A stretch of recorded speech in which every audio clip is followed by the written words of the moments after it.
Muy bien, estamos comenzando entonces con la grabación. Bueno, si les parece, entonces comenzamos con la actividad.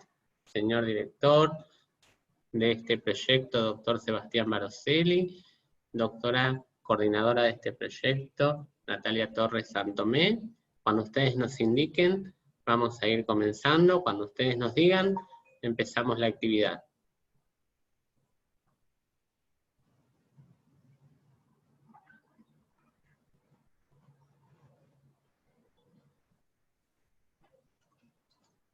Bueno, Martín, muchas gracias, muchas gracias. También queremos agradecer especialmente al instituto que nos está dando este espacio. Me parece que ya estamos para arrancar. ¿Está todo ya en orden en cuanto a transmisión, Martín? Así es, ya estamos transmitiendo, doctora Torres Santomé. Bueno, Bien. entonces le paso ahora la palabra al doctor Baroselli. A ver, me voy a silenciar. Hola, muy buenas tardes a todas, a todos. Bienvenidos, bienvenidas. Muchísimas gracias primero al Instituto Gioja por permitirnos compartir este espacio de reflexión respecto de los avances de nuestro proyecto de investigación de CIT. Nosotros iniciamos allá por octubre del 2018 este proyecto, cuyo título es La protección de los consumidores en el entorno digital, y Dios mediante estaremos en octubre de este año también finalizándolo. Ya estamos en la etapa, en la recta final de este proyecto que tiene muchas y muchos miembros. Hasta donde tengo entendido es el proyecto de investigación más numeroso de esta facultad. Un equipo muy comprometido, del cual estoy realmente orgulloso. Y que en este camino entonces nos proponemos compartir algunas de las líneas de investigación que hemos trabajado y ya encaminándose en lo que serían ya las consideraciones finales de nuestras conclusiones de ese proyecto. Proyecto que, como ustedes se imaginarán, hablar de la protección de las y los consumidores en el entorno digital es abrir una ventana hacia un complejo y diverso conjunto de situaciones. Es decir, el desarrollo de Internet nos ha traído un antes y un después en la vida del consumo, y esto ha tenido impactos muy significativos en muchas formas de consumir, en nuevas formas de consumir, y también en muchos desafíos en lo que a las políticas y a el rol que el derecho debe tener en cuanto a la protección de los consumidores refiere. Nosotros hemos abordado la temática de manera general para perfilar a quién íbamos a entender por este consumidor digital, a tratar de identificar quiénes van a asumir el rol de proveedor, y también pensar algunas reglas en cuanto a la actuación de consumidores y proveedores en ese contexto. En ese punto hemos trabajado diferentes líneas de trabajo. Hemos trabajado la cuestión de las niñas, niños, adolescentes como consumidores en el entorno digital, la cuestión de las personas con discapacidad y su accesibilidad. Hemos trabajado las cuestiones vinculadas a las reseñas en los portales de Internet, el fenómeno de Uber y otras plataformas similares, el turismo digital, la problemática de la propiedad industrial y los derechos de autor en el entorno digital. los juegos en red y su incidencia en las relaciones de consumo, las cuestiones vinculadas con las criptomonedas y la tecnología blockchain, entre otras. Creo, algunas seguramente me estoy olvidando, pero en todo caso, si no, la cuestión de la fintech también, el rol de los influencers, la resolución de conflictos por medios electrónicos, entre otros. Así que de esta manera vamos a dar paso ahora a que algunos de los miembros del proyecto compartan con ustedes algunos de estos avances en las líneas de investigación trabajadas.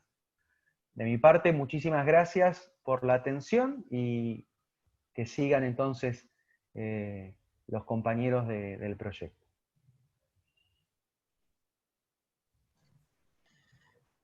Muchas gracias, director del proyecto, doctor Sebastián Baroselli. Y escuchamos entonces con todo gusto a María Gabriela Malichio, que nos va a explicar y va a conversar con nosotros, con nosotras, sobre la temática de omnicanalidad y atención al cliente. Adelante, con todo gusto. Te escuchamos, María Gabriela. Bueno, muchas gracias a todos los miembros del Instituto Gioja por darnos la posibilidad de poder charlar con ustedes unos breves minutos sobre un trabajo que nos llevó casi 2 años en investigar y que hoy en día está en boga y es uno de los lugares donde vamos a hacer un recorrido y vamos a ver que la nueva normalidad, como quien dice, nos va a llevar a que nuestros reclamos sean canalizados a través de lo que es la omnicanalidad. En breve les voy a comentar lo que significa omnicanalidad. Le quiero agradecer, sí, tanto al doctor Sebastián Baroselli como a la doctora Natalia Torres Santomé por la posibilidad de hoy poder comentarles este tema, y también a todos los miembros del proyecto de investigación por su apoyo, por su aporte, ¿sí? Este tema sí nos ha llevado, bueno, como les comenté, mucha investigación, ya que siempre se abordó desde la cuestión contractual y desde la cuestión también del derecho laboral, pero hablando de la cuestión postcontractual, ¿sí?, en la cual el cliente tiene una relación con el proveedor de bien y servicio, en la cual necesita hacer un reclamo, una consulta, necesita una respuesta. Y ahí es donde en nuestra investigación no hemos encontrado mucho material y hemos trabajado arduamente con experiencias vividas, con situaciones de la vida cotidiana, y en donde hemos visto, sí, cómo la Ley de Defensa del Consumidor ha salido en protección de estos usuarios y consumidores.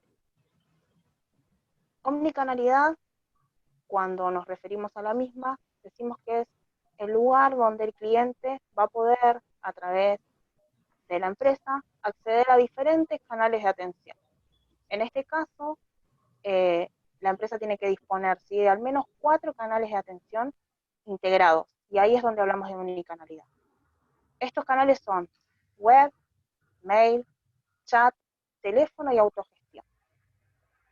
En nuestro país, el canal por excelencia en el reclamo es el chat, donde los clientes han considerado que muchos de sus reclamos fueron satisfechos. Vamos a remontarnos un poquito más atrás, ¿sí?, a cuando las empresas sí tenían una atención presencial, porque se dieron 3 etapas en lo que es la atención hasta llegar hoy en día a los Digital Contact Center y este fenómeno de omnicanalidad. En un principio, sí, cuando alguien tenía un inconveniente con algún producto o servicio, o tenía que hacer un reclamo técnico, o hacer otro tipo de reclamo administrativo, tenía que dirigirse directamente a una sucursal física. ¿Qué pasaba en este caso? Se tenía que desplazar hasta ese lugar porque no en todas las localidades las empresas brindaban atención personal y generaba no solamente un gasto económico, sino también de tiempo, porque debían hacer largas filas para esperar una atención pronta. ¿Qué pasaba aquí? Esta atención fue lentamente desplazada a través de lo que posteriormente fueron los call centers, donde la atención era telefónica. En este caso, el cliente ya desde su domicilio podía efectuar a través de una comunicación telefónica su reclamo, su inquietud, y en este caso se ampliaban lo que era el tiempo, ¿sí?, de atención. Posteriormente, estamos hablando de la atención a través de Digital Contact Center. En este caso, el cliente va a poder acceder no solo desde la página web de la empresa, sino también desde WhatsApp, desde chat, desde Facebook, desde Twitter, Instagram y todas las redes sociales que la empresa disponga para que el cliente pueda efectuar su duda, su consulta. En este caso, sí, a través de lo que es la atención por redes sociales, las empresas buscan como objetivo maximizar tiempos, hacer un ahorro de costos, obviamente, y también sí, poder obtener datos de los clientes que a posteriori va a ayudarlos a que estén actualizados y ante cualquier tipo de reclamo, ya sea por deuda, por algún inconveniente, tengan el dato actualizado. Es un dato caro, ¿sí? Por eso las empresas están apuntando a lo que es la atención omnicanal, la atención por medios digitales. Con este fenómeno, sí, del aislamiento social preventivo y obligatorio, las empresas han recurrido a estos canales de atención y esto ha hecho que se dispararan en un casi 160% en el mes de mayo los reclamos a través de la ventanilla única de la Dirección Nacional de Defensa del Consumidor, lo cual ha llevado a que las empresas no brinden la atención suficiente y las respuestas a los reclamos de los clientes, ya que muchas trabajaron a través de un protocolo, ¿sí?, de atención muy mínimo, con asesores, en muchos casos, con motivo de este aislamiento, de pocos agentes, lo cual llevaba a que la atención sea única y exclusivamente a través del autoservicio. Por lo cual los clientes se vieron en una etapa de total desprotección. Se está trabajando, ¿sí?, en lo que es leyes para que se regule el teletrabajo, lo cual va a llevar a que los canales digitales se incrementen aún más en la atención y queden cada vez más lejos del alcance del cliente la atención personal y la atención telefónica también. Es una nueva realidad a la cual nosotros como juristas tenemos que estar atentos, que es lo que se nos va a estar proponiendo de ahora en más. Una nueva forma de atención y de llegada, ¿sí? Además de esto, ¿sí?, que después voy a profundizar un poco más, el doctor Tambusi, en un texto que me pareció muy, muy atinente sobre este tema, él hablaba de la deshumanización del reclamo a través de esto, de lo que es la atención digital, ya que nosotros a la hora de efectuar un reclamo o cualquier tipo de consulta, siempre la atención principal la hace un robot o una pregunta frecuente, y cuesta mucho llegar a un asesor de carne y hueso que nos pueda, de forma más humana, brindarnos una solución a nuestro problema. Y en muchos casos se desalienta el reclamo y el cliente se queda totalmente desprotegido, sin una solución a su problema, y esto lleva así a que las empresas tengan mayor cantidad de reclamos, como les comentaba. Es un problema porque tampoco hay una regulación sobre estas prácticas nuevas de atención al cliente, tampoco hay prioridad, porque se está teniendo presente, sí, para dar atención prioritaria y urgente a miembros de de algún ministerio público, o famosos, o aquellos que hayan hecho un reclamo ante defensa del consumidor, o aquellos clientes que tengan alguna condición VIP.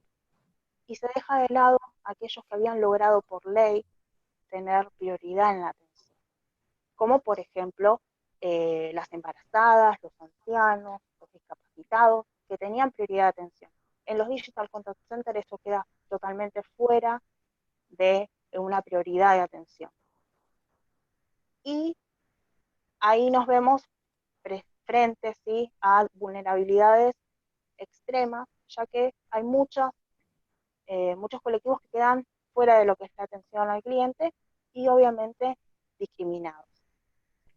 En el trabajo abordamos ciertos colectivos que nos parecían que eran los que estaban sufriendo en mayor grado la presencia así de esta poca atención por parte de las empresas a la hora de brindar una atención por canales digitales, pero también vimos otras empresas que le han dado prioridad a ciertos colectivos que han tenido una forma exitosa en su relación con el cliente y en poder brindarle una mejor calidad de atención y de experiencia al cliente, que es lo que se busca por estos canales digitales. Uno de los casos fue el de hipoacúsicos.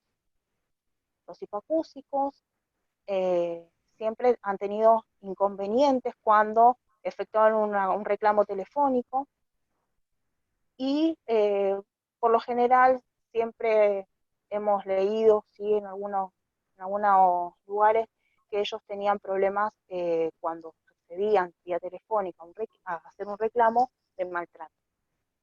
Y el trato digno sí que está contemplado en el artículo 8 bis de la Ley de Defensa del Consumidor, la 24240, que lo regula. Bueno, en este caso se veían totalmente discriminados, porque no estaban recibiendo trato digno por parte de la empresa.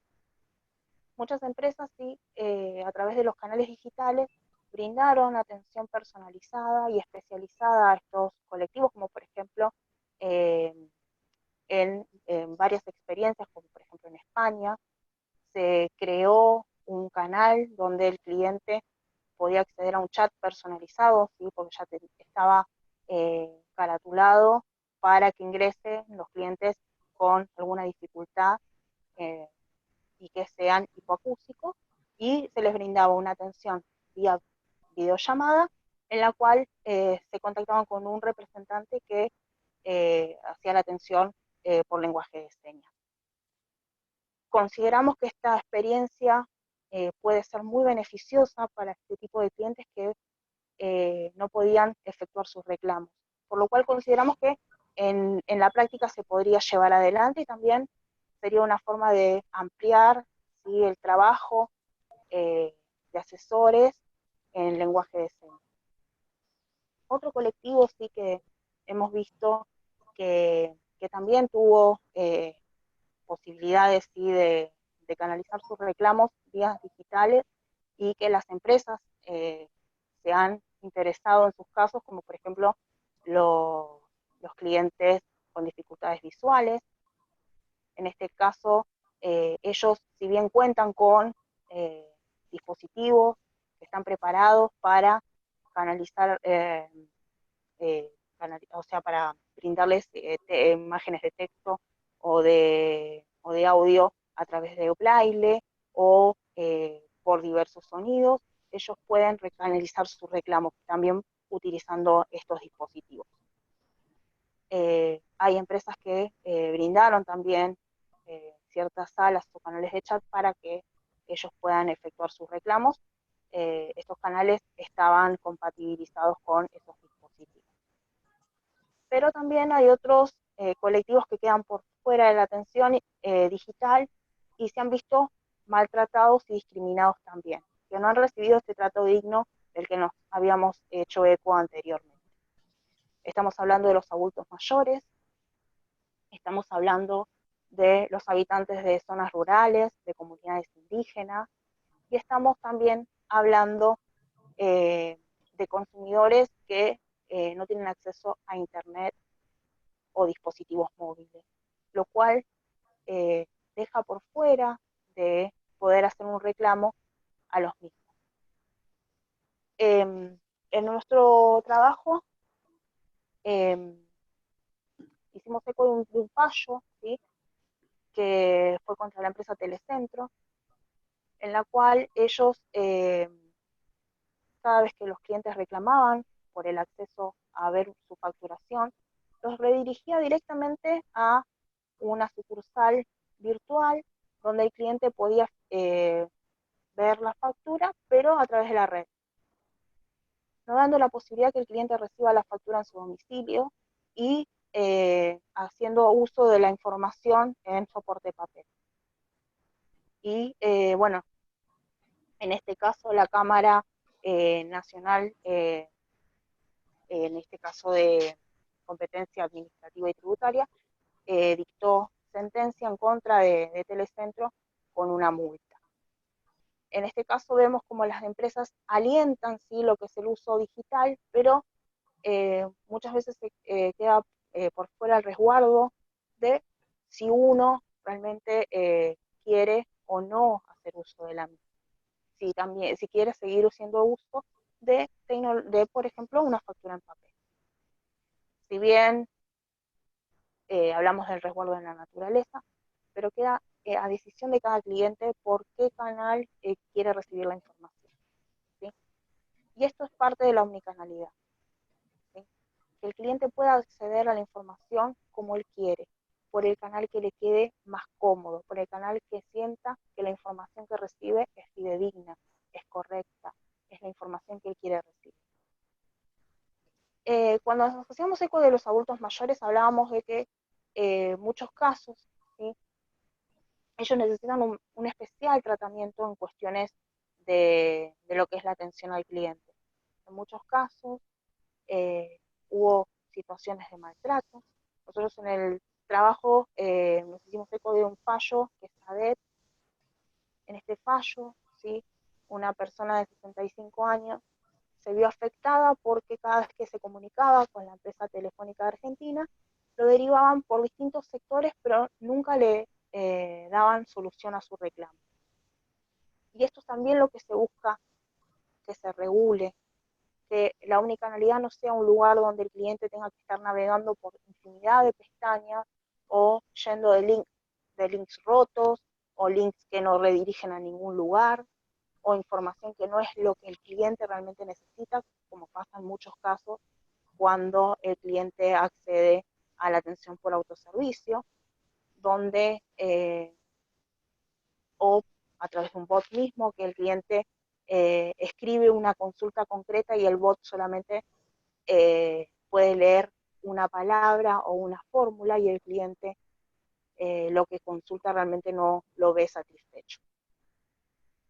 Y en cuanto a las comunidades indígenas y los habitantes de zonas rurales, consideramos que aún hay ciertas zonas en las que el servicio de Internet no llega, por lo cual se ven totalmente alejados de poder hacer un reclamo o una consulta, porque muchas veces estamos pensando, sí, que porque están alejados, digamos, de las urbes, no pueden acceder a Internet, no pueden tener acceso a información a través de la misma, no pueden hacer contrataciones, y la verdad que en este momento es bastante erróneo, porque un habitante de una comunidad que está en el campo necesita hacerse de una sembradora o necesita contratar cemento para hacer una construcción, porque tiene que trabajar la tierra y necesita guardar sus alimentos. Estamos frente a una realidad que muchas veces no la vemos porque quizás pensamos que porque están lejos de las grandes urbes no pueden hacer un reclamo o no hacen contratación. Si bien el Estado trabajó en la ampliación de las redes de Internet en zonas rurales, todavía queda mucho por hacer en este caso, y lo que nosotros fuimos analizando es que no solamente desde nuestro país, sino también en la ONU, se está trabajando para que los pueblos indígenas puedan acceder a Internet ya que ellos lo utilizan como un canal donde no solamente pueden hacer reclamos como los que les comento con respecto a relaciones de consumo, sino también pueden exponer sus problemas, ¿sí?, en sus territorios, o sus costumbres también pueden darlas a conocer y contactarse con los miembros de otras comunidades. Y lo mismo sucede en caso de comunidades rurales que pueden ofrecer sus productos a través de la red, ¿sí? Entonces estamos ante un paradigma, ¿sí?, porque si bien se está buscando que Internet sea considerado un derecho humano, y hoy en día con el aislamiento preventivo social obligatorio lo hemos visto, como hemos tenido que migrar hacia esos canales para poder solucionar muchos problemas que quizás antes nosotros íbamos a una sucursal a hacer un pago, o íbamos a una sucursal física a hacer un reclamo. Hoy en día esto no lo estamos pudiendo hacer, entonces tenemos que apelar a los canales digitales. Queda obviamente en cabeza del Estado que se regule, que se busque ampliar los canales digitales, luchar contra el analfabetismo digital que se está dando, teniendo obviamente en consideración estos colectivos hipervulnerables, como son los adultos mayores, los integrantes de comunidades indígenas, de zonas rurales, los hipoacúsicos, los con disminuciones visuales, y también aquellos que no pueden acceder al Internet por cuestiones económicas. Hemos hecho este trabajo, la verdad que estamos muy contentos porque hemos podido hacer un análisis profundo de lo que es la atención al cliente, y que hoy en día, como les comenté, es un lugar donde vamos a empezar en esta nueva normalidad a hacer nuestros reclamos. Como les digo, las empresas están movilizando, ¿sí?, lo que es la atención a través del teletrabajo, y lo que es más barato, obviamente, para llevar adelante este teletrabajo es que la atención sea digital. Han tenido que proveer a los agentes, obviamente, de todos los equipamientos, porque muchos de ellos no contaban con los mismos, llevó a que haya una gran demora, ¿sí?, en las atenciones. Y por ejemplo, si ustedes se contactaron con las empresas durante los meses de marzo y abril, se han dado cuenta que la atención telefónica no se llevó adelante, y fue por este motivo. Entonces, es una nueva realidad a la que nos enfrentamos como abogados, y es una nueva realidad la que tenemos que empezar a pensar cómo vamos a regularla, pedirle al Estado, obviamente, que haga una regulación más profunda de estos temas, y obviamente poder tener presente que la relación entre proveedor y consumidor no se da solamente en la etapa precontractual y contractual, sino también en la postcontractual. Les agradezco mucho por el espacio y, bueno, Martín, muchas gracias. Muchas gracias, Gaby Malicho. Ahora, con todo gusto, escuchamos para que converse con nosotros sobre accesibilidad como herramienta de inclusión. Adelante, Juan Manuel Iglesias Brecha, con todo gusto, te escuchamos, quedás en uso de la palabra, Juan Manuel, sobre la temática de accesibilidad como herramienta de inclusión. Con todo gusto, adelante, te escuchamos. Muchas gracias, Martín, por cederme la palabra. En primer lugar, agradecer a la generosidad de todos los miembros del equipo, en especial de los directores y de la codirectora Natalia Torres Santomé y el director Sebastián Baroselli. Y bueno, como bien anticipaba Martín, la temática que me convoca en este caso es hablar sobre la accesibilidad web como herramienta de inclusión para las personas con discapacidad. En esta presentación me voy a centrar en un trabajo que hicimos de manera conjunta con Gala Núñez, quien va a estar exponiendo en unos instantes sobre FinTech, y el doctor Enrique Luis Suárez, quien es además docente en el posgrado de Discapacidad y Derechos que dirige el doctor Seda. Y bueno, el objetivo de este trabajo es identificar los obstáculos con los que las personas con discapacidad se enfrentan, en tanto consumidores y usuarios, para acceder en igualdad de condiciones al entorno digital. Como primera medida me voy a remitir brevemente a las transformaciones que se han suscitado a partir de la sanción de la Convención sobre los Derechos de las Personas con Discapacidad, aprobada en 2008 y que cuenta con jerarquía constitucional desde 2014, para arribar luego a la categoría de persona con discapacidad como consumidora y usuaria hipervulnerable. Y luego voy a proceder a diferenciar las nociones de accesibilidad, acceso y diseño universal, que a menudo en la literatura aparecen de manera superpuesta, pero que si uno hurga en los tratados internacionales o un poco más en la bibliografía, se da cuenta de que son nociones, no diría totalmente distintas, pero sí diferenciadas. Por tanto, hacia el final de la presentación vamos a llegar a la regulación actual de lo que es la accesibilidad web en el ámbito internacional, supranacional, nacional y local, que como veremos no es para nada insuficiente, sino que tal vez lo que hace falta es que se aplique. Bueno, como anticipaba, conforme a la convención, se produce un viraje en lo que es la noción de persona con discapacidad, que deja ya de estar centrada en el déficit individual de la persona considerada aisladamente, y pasa a ser definido como una interacción resultante entre la deficiencia de la persona con discapacidad y las barreras discapacitantes, ¿sí? Que debidas a la actitud y al entorno, muchas veces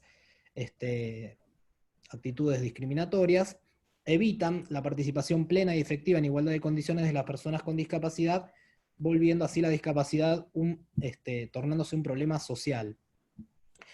Como señala el doctor Seda, la característica particular de las personas con discapacidad, en tanto colectivo, es que sus relaciones sociales se encuentran mediadas por la dificultad de vivir en una sociedad que no los incluye por el hecho de no estar adaptadas a los cánones de lo que se considera normal, entre comillas, ¿verdad? Bueno, en este sentido, las personas con discapacidad, al igual que todas las personas, para reproducir sus condiciones materiales de existencia, esto es vivienda, alimentación y demás, deben acceder al mercado para adquirir bienes y servicios. Entonces, si tenemos presente la noción de consumidor, ¿sí? Que el Código Civil la define como la persona humana o jurídica que adquiere o utiliza en forma gratuita u onerosa bienes o servicios en su carácter de consumidora precisamente, como destinatario final en beneficio propio o de su grupo familiar o social. La persona con discapacidad vemos que se encuentra perfectamente comprendida dentro del concepto de consumidor o usuario, gozando de la tutela al igual que el resto de las personas. Incluso sin ser parte de una relación de consumo, toda vez que como consecuencia u en ocasión de ella adquiere o utiliza bienes o servicios en forma gratuita o onerosa, nuevamente como destinatario final o en beneficio propio o de su grupo familiar o social, también es considerada consumidora.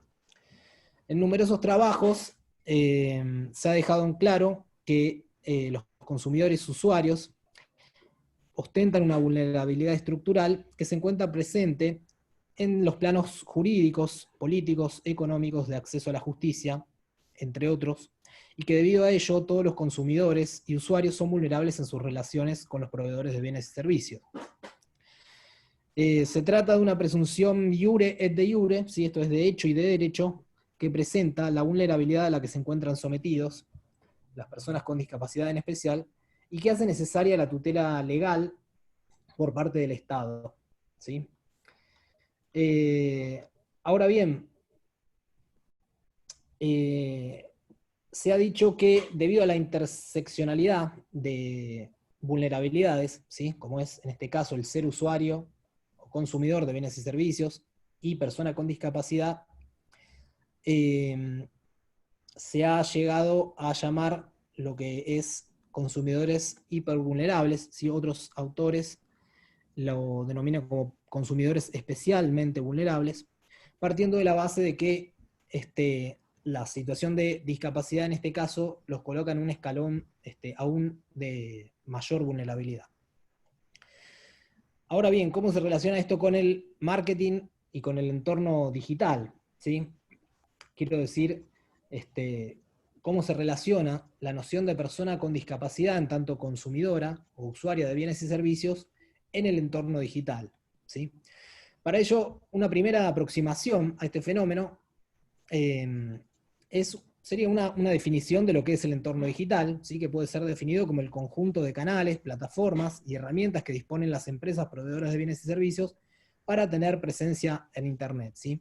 Lo que buscan en este caso las empresas proveedoras de bienes y servicios es aumentar su presencia digital, ¿sí? Obviamente para maximizar las ganancias y los beneficios.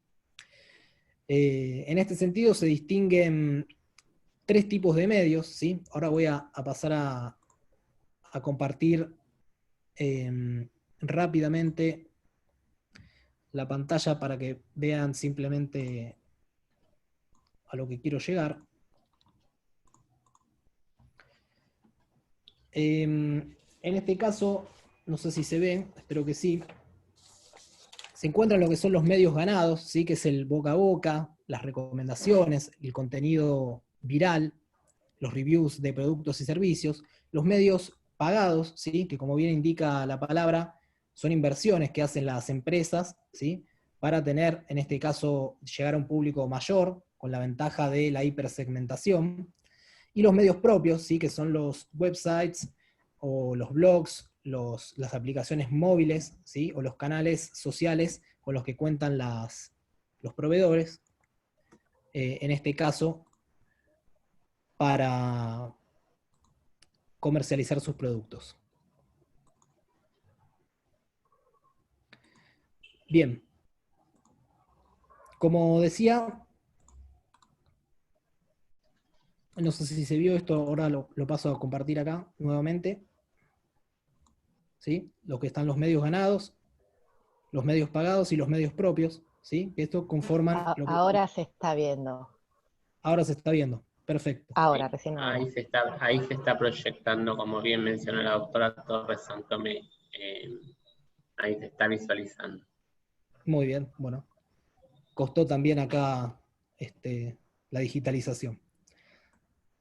Bueno, voy a dejar ahora así de compartirlo para seguir acá con la presentación. Como les mencionaba, bueno, estas son estrategias legítimas que utilizan las compañías, pero que no por ello eximen de algún modo la responsabilidad con la que cuentan los proveedores, ¿sí? Que utilizan medios electrónicos en lo que tiene que ver con el deber de información y el deber, en este caso, de respetar la dignidad inherente de los usuarios y potenciales consumidores de bienes y servicios, ¿sí? En este sentido, bueno, Tambusi es quien señala que esta realidad, lejos de atenuar la responsabilidad de los proveedores que utilizan estos medios, agrava sus obligaciones. Ahora bien, ¿qué dice el Código Civil al respecto?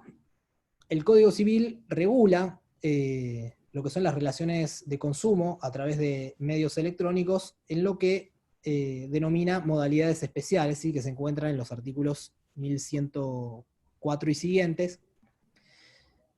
Asimismo, también la Ley de Defensa del Consumidor regula en su capítulo 7 todas las vicisitudes atenientes al comercio electrónico en la relación de consumo, focalizando en los aspectos contractuales, ¿sí?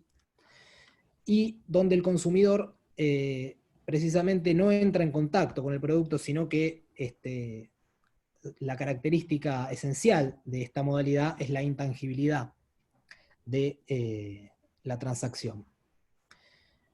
Asimismo también, como política pública, se encuentra lo que es el servicio de conciliación previa en las relaciones de consumo, ¿sí? El COPREC, conocido como COPREC, creado por ley 26.993, que establece que debe brindar la posibilidad de efectuar el trámite,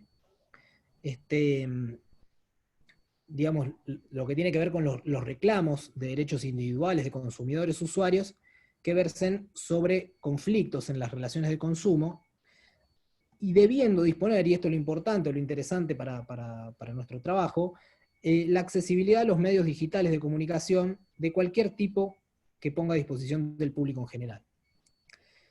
Por tanto, cabe preguntarse ahora de qué manera se tiene que dar esa accesibilidad, es decir, si hay algunos estándares que deben cumplir las páginas web, las empresas proveedoras de servicios, como así también el Estado, ¿verdad?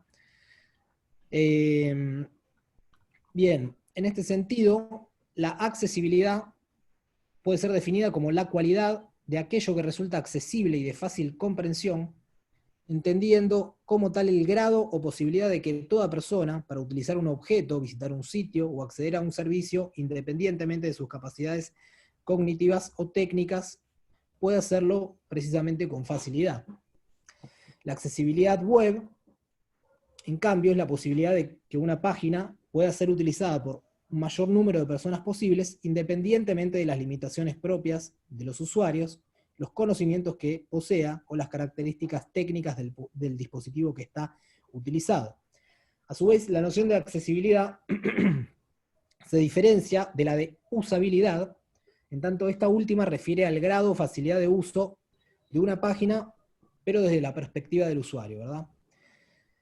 Sin embargo, la convención, si bien habla de accesibilidad, el término que utiliza para referirse a este derecho consagrado es el de diseño universal, ¿sí? Que es entendido como el diseño de productos y entornos para ser usados por todas las personas al máximo posible, sin adaptaciones o necesidades de diseño especializado, ¿sí? Es una noción más amplia que la de accesibilidad, como puede verse, y que se erige sobre la base de siete principios, que son, entre otros, el uso equitativo, el uso simple e intuitivo, la información perceptible, el mismo esfuerzo físico y el tamaño adecuado de aproximación y uso, ¿sí? Esto tiene una especial importancia para las personas con discapacidad audiovisual.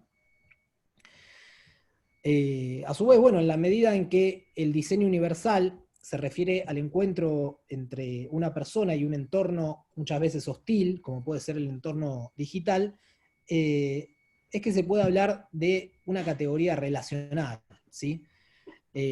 Por lo que para alcanzar el estatus de consumidor, la persona con discapacidad debe estar primero que nada en condiciones de informarse, ¿sí? Con la claridad necesaria que permita su comprensión, tal y como lo establece el Código Civil, y de comunicarse, ¿sí? Este es un deber que le atañe al proveedor, ¿sí? Y que forman parte del trato digno, equitativo y no discriminatorio que los proveedores deben garantizar a consumidores y usuarios, incluyendo la posibilidad de formular consultas y reclamos. A su vez,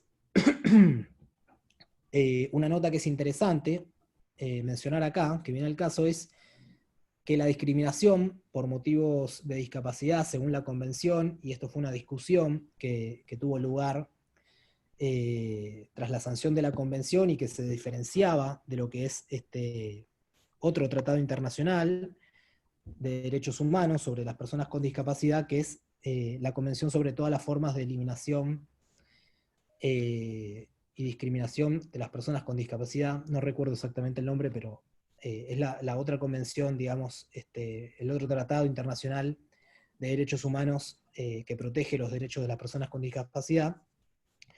Y dice que se entiende por tal cualquier distinción, exclusión o restricción por motivos de discapacidad que tenga el propósito o el efecto de obstaculizar o dejar sin efecto el reconocimiento, goce o ejercicio en igualdad de condiciones de todos los derechos humanos y libertades fundamentales en los ámbitos político, económico, social, cultural, civil o de otro tipo, ¿sí? De este modo, bueno, podemos ver que, por supuesto, cuando hay barreras en el entorno digital para acceder en igualdad de condiciones, es posible hablar de discriminación por motivos de discapacidad, ¿sí? Por tanto, la accesibilidad y lo que tiene que ver con el diseño universal, debe, entre otros aspectos, comprender todo lo que tiene que ver con la interacción con interfaces, ¿sí? Podemos citar a modo de ejemplo lo que son los lectores automáticos, las barras, los menús de navegación y botones, ¿sí? Que sean accesibles y adaptadas, y que el acceso a los contenidos esté, digamos, orientado conforme a las necesidades específicas de toda persona, ¿sí?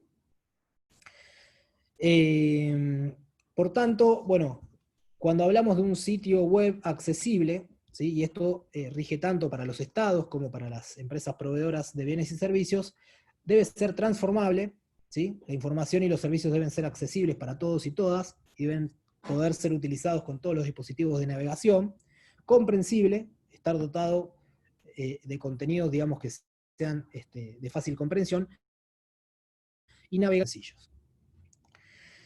En el ámbito internacional, ¿sí? Hay normas que en este caso regulan lo que es en materia de accesibilidad y que establecen una serie de estándares, ¿no? En este caso, lo que se encuentra es ya les voy a decir el nombre porque su sigla es en inglés, que es, aguárdenme,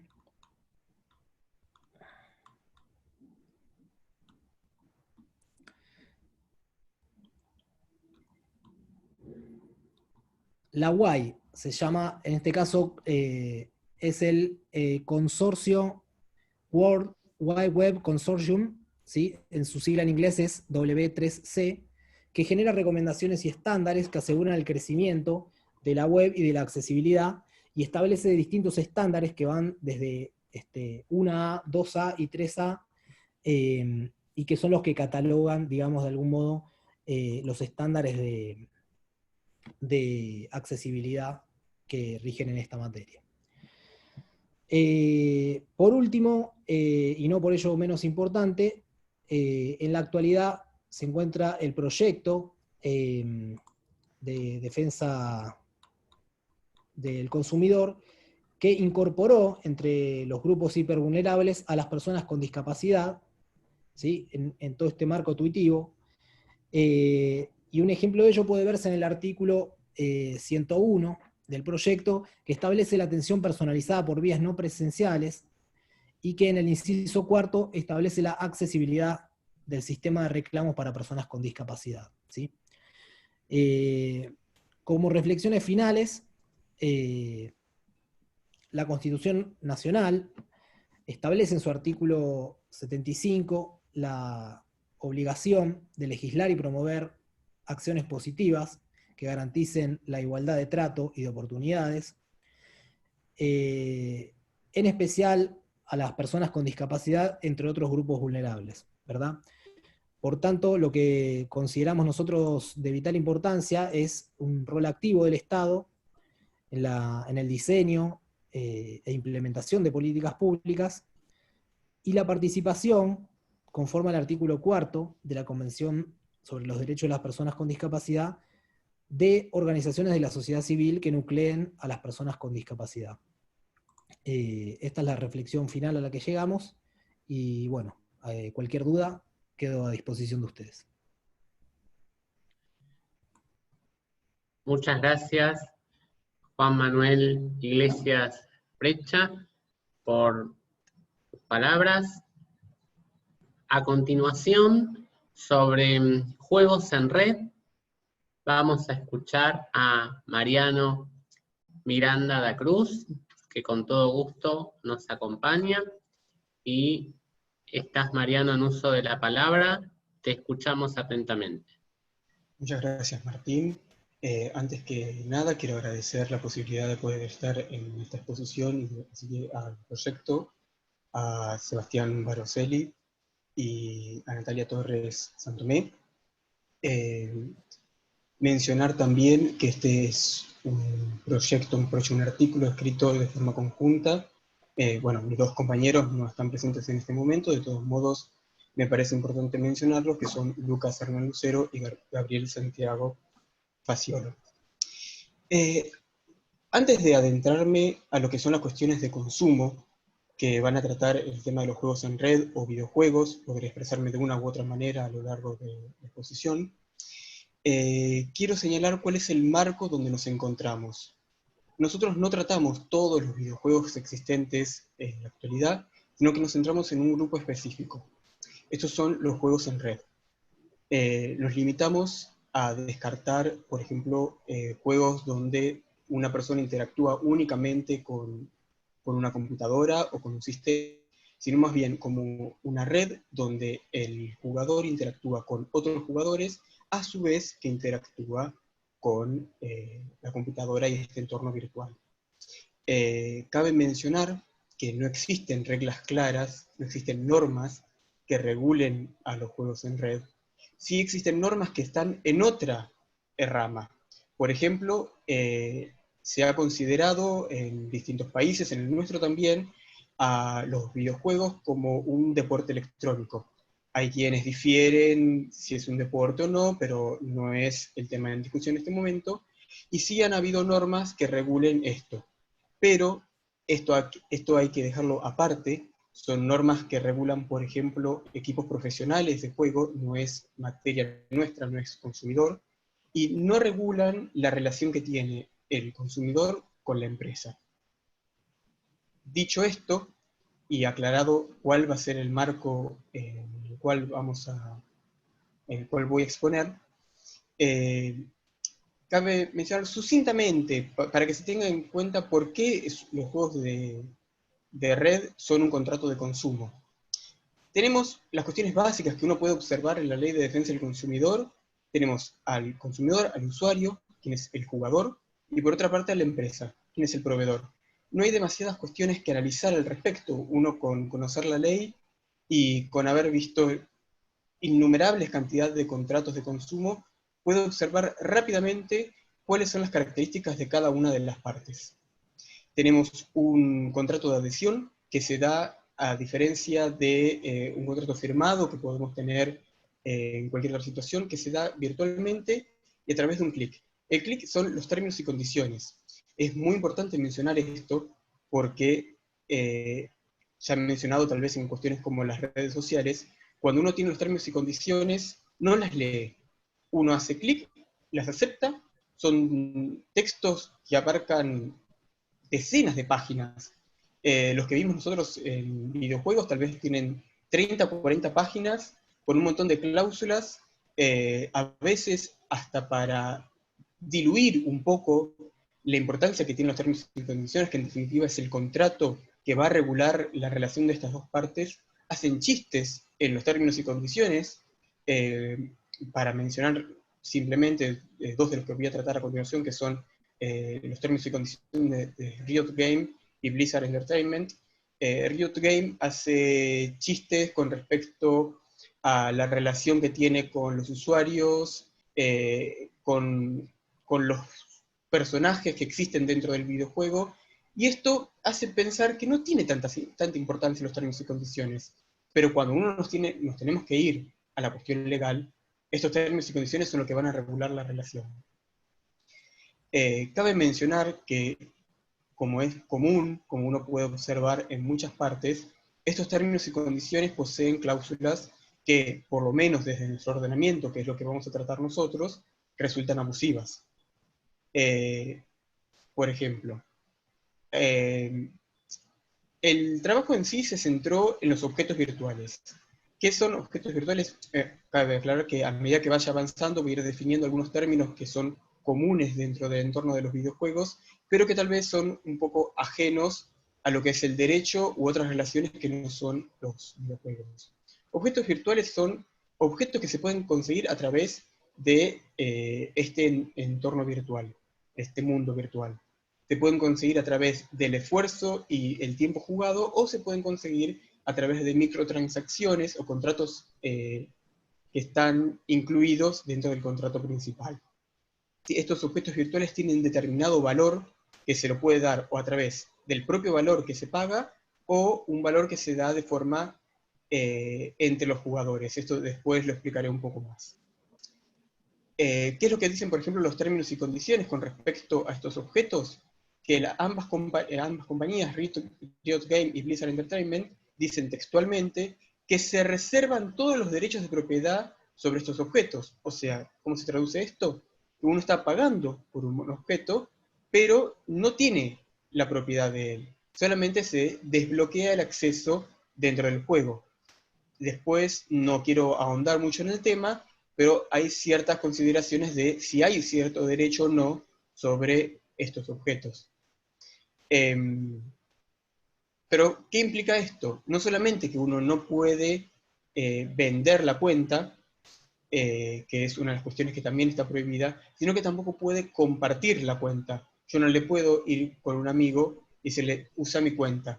Si la compañía detecta esto, directamente puede sancionarme expulsándome del juego. Que esta es otra de las cuestiones que también está regulada en los términos y condiciones, que se reservan todo derecho de sanción hacia los jugadores. Ellos dicen que te pueden expulsar, te pueden sacar del juego sin previo aviso, sin tener que justificar tu decisión.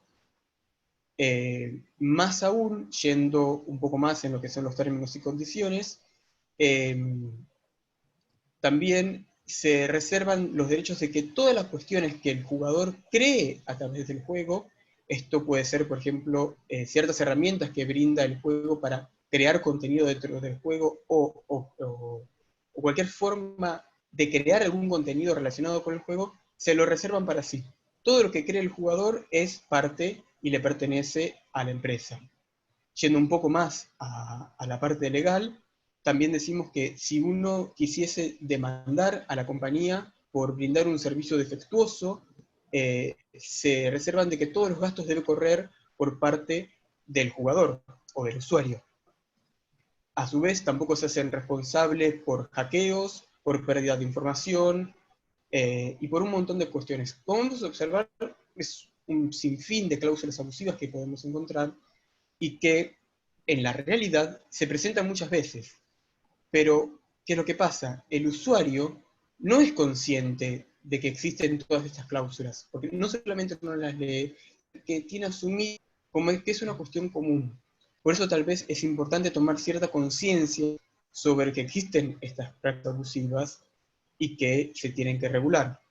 Ahora bien, hay una cuestión muy importante, y es cómo se puede acudir a la justicia en estos casos de videojuegos. Tal vez no es conocido, pero el 99% de las compañías, por no decir todas, están en el extranjero. No existen prácticamente compañías o empresas distribuidoras de videojuegos en nuestro país. Tampoco tienen sucursales. El único contacto que tienen tal vez con nuestro país es la venta de estos objetos virtuales o permitir el acceso de los usuarios al videojuego. Entonces, indudablemente nos topamos con una relación de derecho internacional privado. Hay dos artículos que regulan la cuestión de consumo en el derecho internacional privado que se encuentran en el Código Civil y Comercial, ya que no existen tratados en la actualidad que regulen este tipo de relaciones, que son el 2654 y el 2655. El 2654 regula lo que es la jurisdicción y el 2655 regula lo que es el derecho aplicable. Ya que es una cuestión muy extensa, solamente me voy a limitar a lo que es jurisdicción y cómo se puede acceder a la justicia, cómo uno puede transformar esta relación en que un juez argentino se declare competente. Existen distintos foros alternativos por el cual un juez argentino se podría declarar competente o por el cual se podría reconocer una sentencia extranjera. Primero que nada, y es muy importante mencionar esto, que se prohíbe literalmente, taxativamente, la prórroga de jurisdicción. ¿Qué significa esto? Que si en los términos y condiciones se dice que los juicios solamente se pueden llevar a cabo en Estados Unidos, China, Japón, Corea, todo esto está prohibido. No se puede llevar a cabo prórroga de jurisdicción. A su vez, si se demanda al consumidor, este artículo regula que solamente se puede demandar al consumidor acá, en la Argentina. No se puede demandar al consumidor en el extranjero. Esto es una herramienta muy importante. ¿Por qué? Porque si se demandase al consumidor en el extranjero, este no se presentase, perdiese el juicio o lo que sea, y se fuese a ejecutar esta sentencia acá en la Argentina, donde el consumidor tiene bienes, tiene su dinero, es muy probable, por no decir que es prácticamente seguro, que el juez argentino no reconozca esta sentencia extranjera y se limita a decir que se tiene que llevar a cabo el juicio en Argentina. Entonces, ¿cuáles son los criterios por el cual un juez argentino se declarará competente? Que estos son a elección del consumidor, el artículo lo dice textualmente. En primer lugar, el lugar de celebración del contrato. Para mencionar acá hay dos aspectos que son importantes. En primer lugar, ¿dónde y cuándo queda celebrado el contrato? Hay muchas consideraciones a través de la doctrina, no voy a extender demasiado en cuáles existen, sino que directamente miré a la solución que se ha brindado, y es que ya que estamos en virtud del derecho argentino, para poder determinar cuándo queda celebrado el contrato, nos debemos remitir a la fuente interna argentina. Para ello está el artículo 971, que dice que los contratos se concluyen con la recepción de la aceptación de una oferta o por una conducta de las partes que sea suficiente para demostrar la existencia de un acuerdo.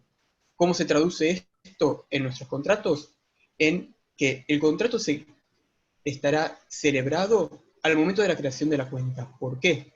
Porque este es el momento que se aceptan los términos y condiciones, es el momento en el cual se puede acceder al servicio, que es el acceso al videojuego, y a partir del cual se empezará a generar la relación de consumo.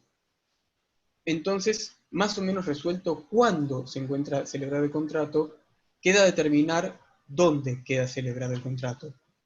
Es tal vez una cuestión que uno no presta atención, pero el legislador argentino no se ha abocado en determinar el lugar de celebración del contrato. ¿Por qué? Porque cualquier contrato de consumo se va a encontrar celebrado en la Argentina, dentro del ámbito interno. Pero cuando estamos en un ámbito internacional, ya no es un solo lugar de celebración como es únicamente la Argentina, puede ser una celebración en el extranjero. Por esta razón, la doctrina ha llegado a la conclusión de que el lugar de celebración es donde el proponente haya recibido la aceptación. Entonces, en definitiva, esto indudablemente va a ser en el extranjero. La doctora Carolina Yud ha traído una solución dentro de lo que es este tema, que es aplicando un artículo de derecho aplicable, que es el 2652, que es que si el derecho del Estado de donde partió la oferta aceptada permite, según su derecho, que por sus normas el juez argentino pueda resultar competente, por esta razón el juez argentino se podría llegar a declarar competente. Eso es un análisis que hay que hacer a través de la norma extranjera. Pero como podemos observar, es muy difícil que un juez argentino se termine declarando competente por el lugar de celebración. Entonces, pasando al siguiente, tenemos el lugar donde se cumplió la prestación de servicio. Quiero hacer acá una diferencia con lo que es el Código de Vélez. Anteriormente se limitaba a decir el lugar donde se cumplió con alguna de las prestaciones. Esto permitía que si una de las prestaciones, que es el pago o es el acceso al servicio, se encontraba en la Argentina, el juez argentino se iba a declarar competente. Esta cuestión se ha limitado con el Código Civil y Comercial, limitando únicamente al lugar de cumplimiento de la prestación de servicio. Ya se ha descartado de que se pueda llevar a cabo o se pueda declarar competente el juez argentino por una de las prestaciones, como puede ser el pago. Entonces queda por determinar dónde se lleva a cabo el cumplimiento de la prestación de servicio. Uno podría encontrarse tentado en decir que la prestación de servicio se encuentra llevada a cabo donde se encuentra el servidor, donde se accede al servidor. ¿Qué es lo que pasa? Este es un lugar que tiene poco contacto con la realidad. donde se encuentran los servidores, puede ser múltiples servidores. Están justo con el ruido de taladrando, perdón por eso. El lugar de prestación de servicio puede variar constantemente y puede ser en múltiples países, por lo cual tiene poco contacto con la realidad. Un contacto mucho más cercano con la realidad, y tomando nuevamente el 2652, es el lugar del domicilio del deudor de la prestación de servicio. ¿Qué es lo que pasa? Estaríamos transformando el lugar de cumplimiento de la prestación de servicio en el domicilio del demandado, que siempre va a ser el que preste el servicio. Entonces, ahí nuevamente encontramos un problema en la determinación de uno de los criterios atributivos de jurisdicción. Yendo a la cuestión del domicilio del demandado, hay que diferenciar que hay dos domicilios que uno podría llegar a encontrar. Uno es el domicilio virtual y otro es el domicilio real que tiene. La doctrina ha dicho que el domicilio virtual, que esto es, por ejemplo, la página electrónica, por ejemplo, cuando uno ve una página ve .com, .ar, .eu, .us, etc. Este domicilio virtual no se debe tener en cuenta para la determinación de lo que es el domicilio del demandado. El único domicilio que tiene efectivamente un contacto con la realidad es el domicilio real del demandado, pero puede ser muchas veces muy difícil de determinar cuál es el domicilio del demandado porque no lo denuncia, porque lo puede variar fácilmente. Es una cuestión también nuevamente muy difícil de determinar. A su vez, pasamos al siguiente, que es tal vez lo que yo considero el criterio atributivo de jurisdicción, que es más benévolo o que le permite al jugador o al usuario poder acceder a la justicia en el territorio argentino, que es donde el usuario realiza actos necesarios para la celebración del contrato. ¿Cómo se traduce esto en los contratos de videojuegos? Que es el lugar donde el usuario ha creado la cuenta. Nuevamente, esto ya lo he mencionado anteriormente. ¿Por qué es esto? Porque si uno no crea la cuenta, uno no puede acceder al videojuego. Este es un acto necesario, a pesar de que uno no esté pagando, a pesar de que solamente sea un acto gratuito, por el cual se está llevando a cabo el contrato. Si esta cuestión se lleva en la Argentina, el juez argentino se podría declarar competente para entender la situación. Cabe mencionar que si esta cuestión se hace de forma excepcional, se realiza simplemente al paso, por ejemplo, alguien que ha venido a la Argentina y ha realizado la creación de la cuenta, pero no es un residente de la Argentina, no es una persona que se va a quedar acá, sino que tal vez lo creó y después se va del país. Acá sería una cuestión donde el juez no se declararía competente, porque no tiene un contacto firme con lo que es nuestro país. El último de los criterios que no se encuentra regulado por la ley, pero sí se encuentra regulado en el derecho internacional privado, por el cual un juez argentino se podría declarar competente, es el foro de necesidad. Cabe mencionar que esto es un criterio excepcional, no se puede declarar de manera común un juez argentino competente por el foro de necesidad de forma normal, sino que solamente lo puede hacer de forma excepcional. Hay determinadas reglas para que esto se pueda aplicar de tal manera. Esto se debe a que si un juez argentino se declarase por cualquier cuestión de forma competente por el foro de necesidad, no solamente sería exorbitante para el juez, sino que tal vez podría resultar muy difícil poder ejecutar o ser reconocida esa sentencia en el extranjero. El caso debe tener un cierto contacto, un contacto firme en la Argentina, y no debe haber otro criterio por el cual se podría declarar competente. Se podría, a su vez, considerar de forma un poco más laxa la interpretación de este contacto en la Argentina por tratarse de una materia de derecho del consumidor, y que las reglas se interpreten de forma un poco más laxas en cuanto a, por ejemplo, el acceso que puede tener el consumidor en el extranjero. Esto se traduce en que hay determinadas barreras, que son una barrera del idioma, una barrera del derecho extranjero, una barrera monetaria para poder acceder a un juicio en el extranjero, que muchas veces el consumidor no lo tiene. No quiero decir que ningún consumidor va a poder acceder a un juicio en el extranjero, pero se puede observar que una gran cantidad de consumidores no podría acceder. Entonces, se podría llegar a considerar que por el foro de necesidad el juez argentino se declare competente. Yendo un poco más a las prácticas que se llevan a cabo de forma abusiva en el tema de los contratos de videojuegos, nosotros nos abocamos a la distribución de los objetos virtuales, como ya he mencionado. Esta distribución no se hace de forma directa, por ejemplo, como podríamos hacer en la compra de una campera, en la compra de un celular, etc.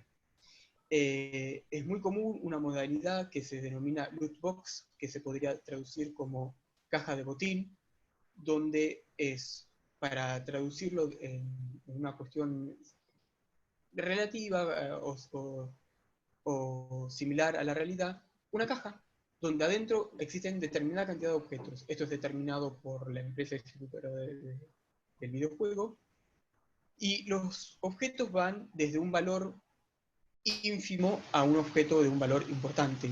¿En qué se traduce este valor? Ya sea por el valor que le da el propio juego en dólares, en general se utiliza la moneda de dólares o euros, o el propio valor que le dan los jugadores. Pueden ser objetos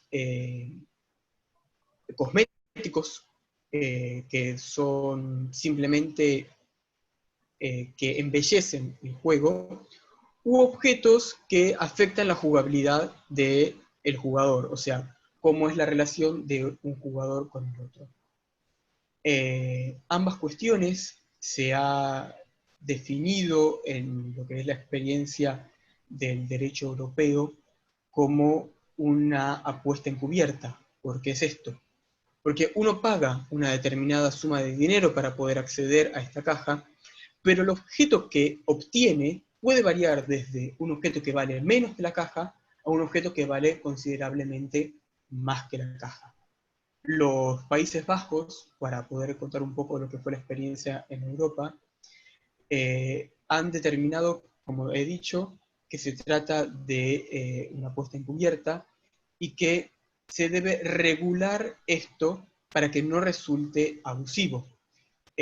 Por ejemplo, se ha dispuesto determinadas reglas para las empresas que utilizan este medio de venta, que es, por ejemplo, la obtención de una autorización para poder utilizar la loot box, y además que exista un determinado tiempo entre que se adquiere una caja y la otra. Esto es para evitar que exista un juego, una adicción, una ludopatía en el jugador con el videojuego.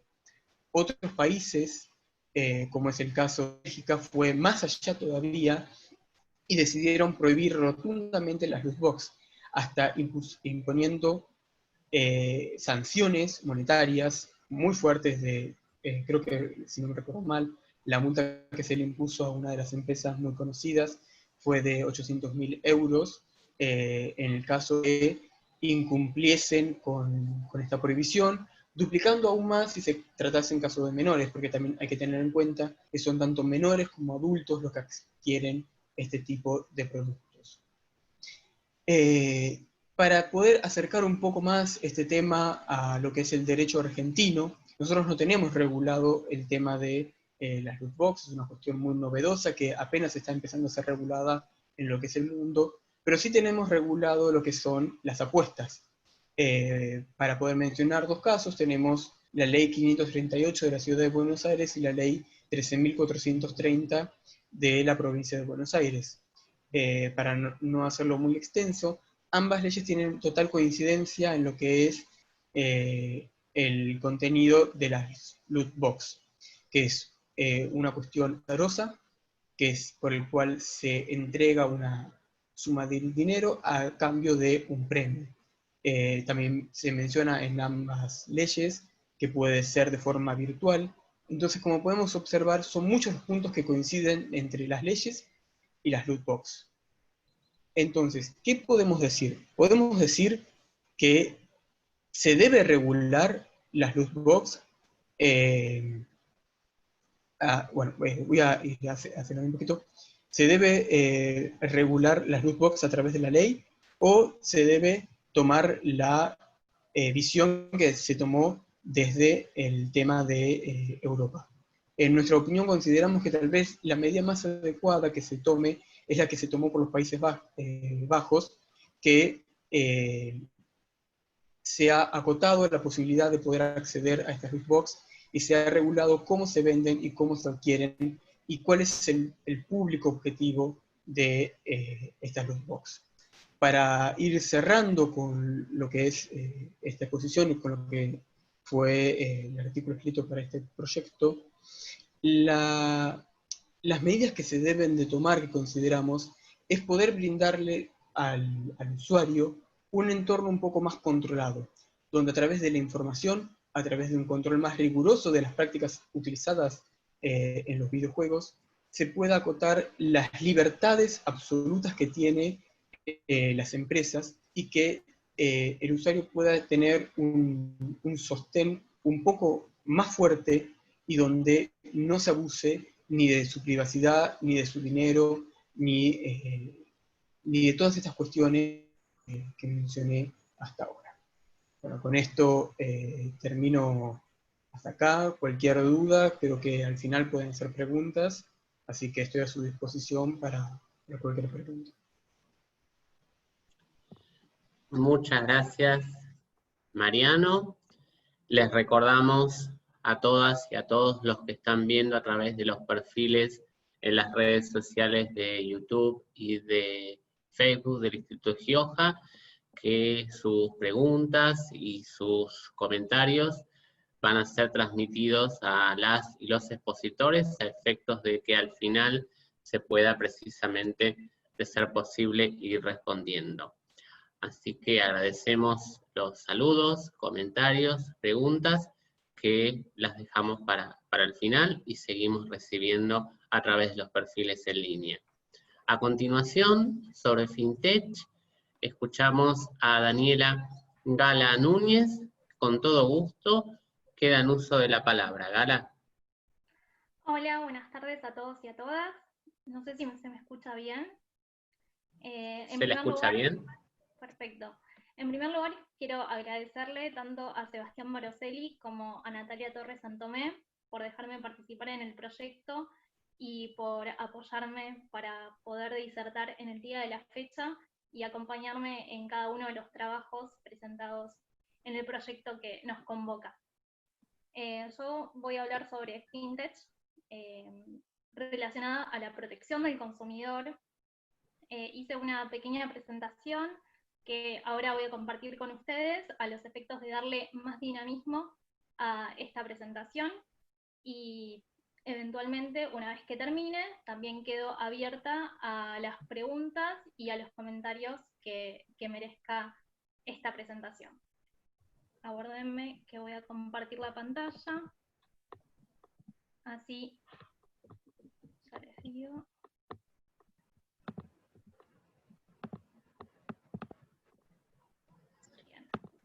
Ahí se inició para compartir pantalla.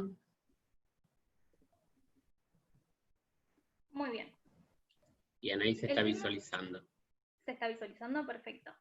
Bueno, el tema que elegí para incorporar el proyecto es el tema de FinTech y la protección del consumidor en el derecho argentino.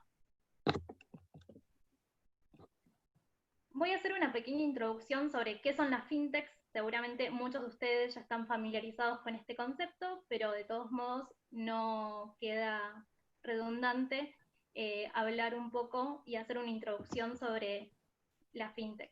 Voy a hablarles un poco de cómo se conforma este sistema, que se erige como un ecosistema, como un universo, y al mismo tiempo voy a presentar algunas ventajas y desafíos que trae el mundo de las FinTechs, y después pasaré a hablar de la normativa en cuanto a la regulación general que existe en la materia, y específicamente me voy a centrar en la protección del consumidor y las herramientas que tenemos hoy en día para proteger a los y las consumidoras.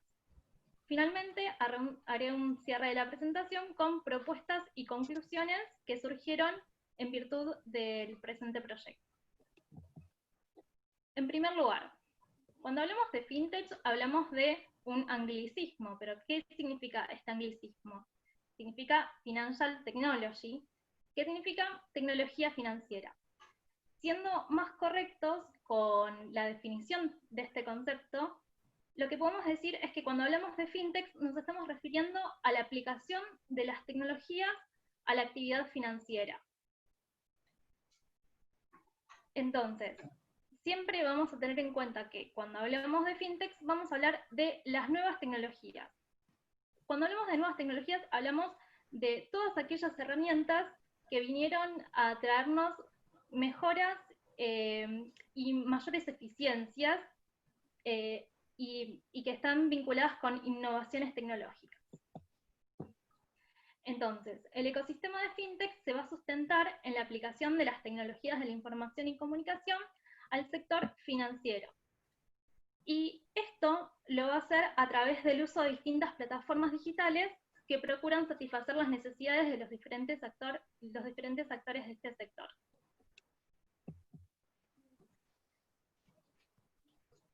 Este ecosistema fintech está estructurado de una manera en la que podemos distinguir distintas verticales o sectores o categorías. Estas categorías tienen distintas especificidades. Tenemos en primer lugar la vertical de pagos y transferencias, que es bastante conocida, que tiene que ver con todos estos canales y plataformas para realizar pagos. Quizás algunas más conocidas las tenemos instaladas en nuestro celular en distintas aplicaciones.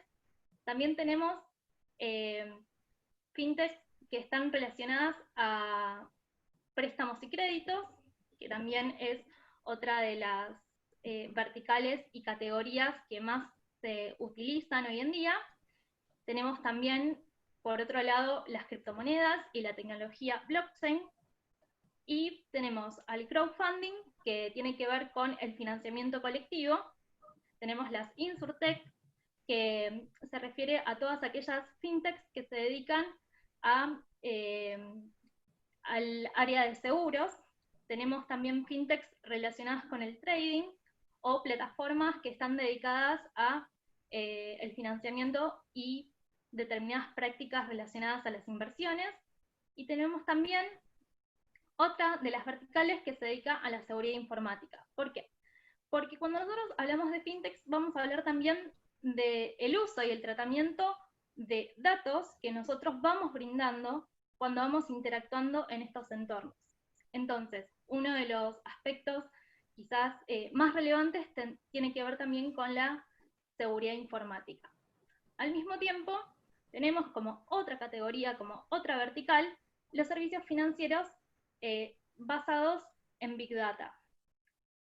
Como les dije, las fintechs se valen de técnicas de procesamiento de datos, utilizan determinadas técnicas que son complejas para el procesamiento de datos, y por eso también se sirven para poder brindar distintos servicios. Por ejemplo, scorings sobre si una persona tiene o no capacidad para acceder a determinados créditos o servicios financieros. Bueno, vamos a hablar un poco sobre las ventajas y oportunidades que nos trae este ecosistema. En primer lugar, uno de los objetivos que tiene la aparición y el apogeo de las fintechs radica en brindar servicios financieros más ágiles e inclusivos. Cuando nosotros hablamos de servicios más ágiles, tiene que ver con, como ya había mencionado Gaby con el tema de la omnicanalidad, es no tener la necesidad de ir presencialmente a realizar un trámite o alguna gestión. Las fintechs proveen esta ventaja y dan lugar a que los servicios financieros puedan realizarse de manera más rápida y expeditiva.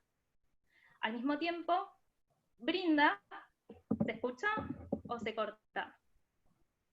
Se escucha, Se escucha, Gala, se la Gala, escucha se bien. escucha. Ah, perfecto, porque me apareció un cartelito ahí. Bueno, al mismo tiempo, no solamente brindan servicios financieros más ágiles, sino que lo que permiten es la inclusión de nuevos actores a este sistema. Nosotros generalmente estamos más familiarizados con los servicios financieros vinculados a las bancas tradicionales. Pero las fintechs nos vienen a traer una nueva forma de interactuar con los servicios financieros y acceder a ellos. Y quizás también permiten que todas esas personas que están afuera de los sistemas financieros, que no pueden acceder a una cuenta bancaria o se encuentran dentro de cierto marco de informalidad, puedan acceder.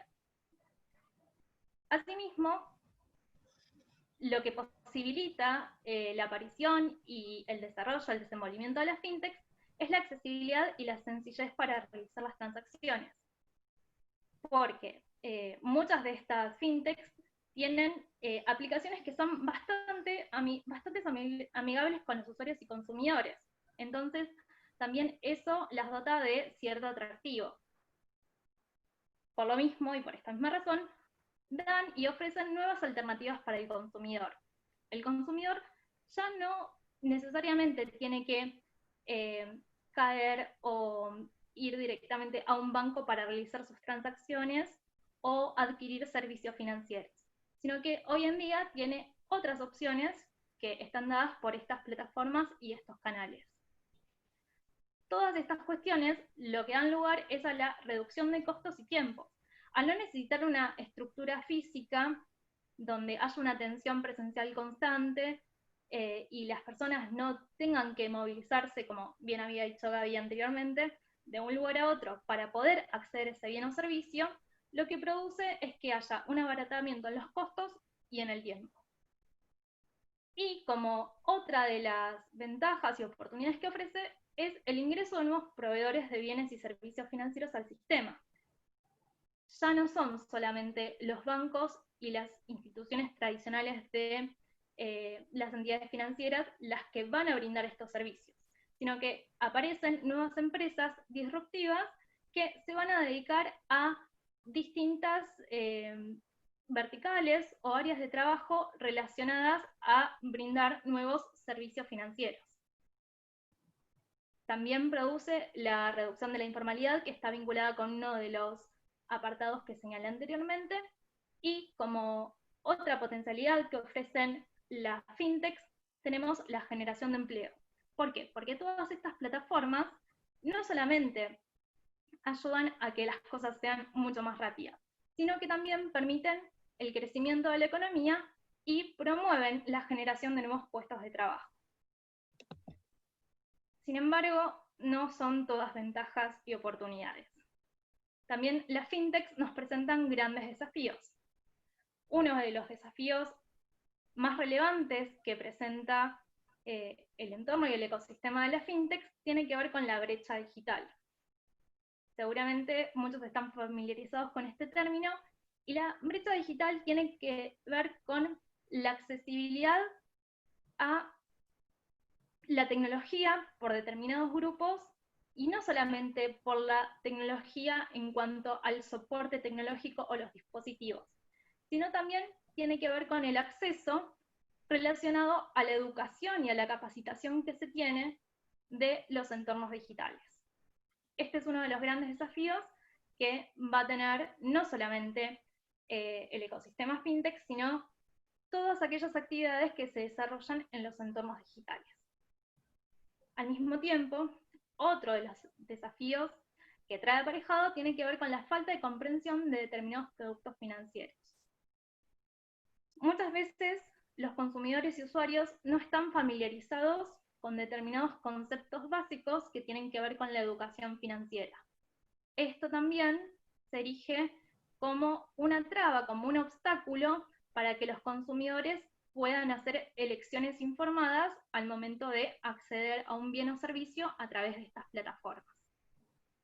Al mismo tiempo, el grado de especialización y conocimiento del negocio financiero que tienen las empresas fintech puede generar asimetrías en la información y ciertas abusividades. Entonces, este es otro desafío que se plantea en esta discusión. Al mismo tiempo, debemos decir que otra de las cuestiones que está vinculada con los desafíos y con estas cuestiones que nosotros tenemos que evaluar al momento de hablar de fintech tienen que ver con el tipo de contratación. La forma de contratación, por lo general, suele ser a través de contratos que tienen cláusulas generales predispuestas, a través de contratos formularios adhesivos. Entonces, esto deja en descubierto la falta de capacidad negocial del consumidor. Entonces, hay que buscar también la forma de morigerar esta falta de capacidad negocial que aparece en esta situación. Como bien dije, la asimetría informativa, que es transversal a todo este tipo de contrataciones, y el tema de la manipulación compulsiva de datos. ¿Por qué? Las fintechs utilizan y se nutren de los datos de sus usuarios y consumidores. Y lo hacen a través de determinadas prácticas y determinadas técnicas de procesamiento, como el data mining o el big data, en el que van recabando un montón de información. Y que esa información puede servir para generar perfilamiento de esos consumidores, quizás puede servir para inducir determinados tipos de consumo, o bien para no permitirles el acceso a determinados bienes y servicios en particular. Entonces, hay que ver para qué se usan esos datos y el usuario en todo momento tiene que tener información de efectivamente dónde van a ir esos datos. Y de esta manera evitar las prácticas abusivas. Y finalmente, otra de las problemáticas que entraña uno de los desafíos que trae aparejada la irrupción y el desarrollo de las fintechs tiene que ver con el sobreendeudamiento. Como empiezan a aparecer nuevas plataformas que permiten hacer más fácil el acceso al crédito, suele ocurrir que muchos consumidores que no están en tema y que no tienen conocimiento sobre los productos financieros comienzan a sobreendeudarse, y si las fintechs que les dan estos créditos no tienen determinadas regulaciones, muchas veces se pueden aprovechar de esa situación de vulnerabilidad de esos consumidores. Entonces, este es otro de los desafíos que entraña el mundo y el ecosistema de las fintechs. En materia de regulación, debemos decir que las fintechs se encuentran bastante reguladas. Si bien hoy en día no contamos con una regulación única, no tenemos un solo cuerpo normativo donde podamos encontrar una regulación de todas las verticales fintechs, lo vamos a encontrar disperso en todo nuestro ordenamiento jurídico. Vamos a encontrar regulación en la Ley de Protección de Datos Personales, porque efectivamente hay un uso de nuestros datos personales en esos entornos. Al mismo tiempo, vamos a encontrar normativa específica que va a versar sobre determinados temas y determinadas verticales, que es emitida por el Banco Central de la República Argentina. El Banco Central está regulando hoy en día todo lo que tiene que ver con las plataformas de pago, el CBU, relacionado a determinadas prácticas que tienen que ver con también la capacidad de brindar créditos, y bueno, regula sobre determinadas materias que también afectan a las fintechs. Asimismo, la FIP emite normativa relacionada a las cuestiones tributarias que pueden surgir en torno a estas fintechs, a estas empresas que se dedican a brindar servicios financieros en estos entornos digitales. Y tenemos, por ejemplo, regulación específica sobre el crowdfunding, que es una herramienta de financiamiento colectivo, a través de la regulación que nos da la Comisión Nacional de Valores, que regula este tipo de instrumentos. Y tenemos también regulación concreta y específica de la Superintendencia de Seguros de la Nación, que regula las InsurTech, que son las fintechs que se dedican a los seguros. Entonces, vamos a tener un amplio abanico de normativa general y también tenemos normativa relacionada a la defensa y protección de los consumidores. Esta normativa la vamos a encontrar en la Constitución Nacional, en el artículo 42, también en el artículo 75, inciso 22, que ya conocemos. También la vamos a encontrar en la Ley de Defensa del Consumidor y sus normas complementarias, porque estas fintechs, siempre y cuando involucren a los consumidores, también van a ver un freno en las leyes y en toda la normativa que es intuitiva para el consumidor.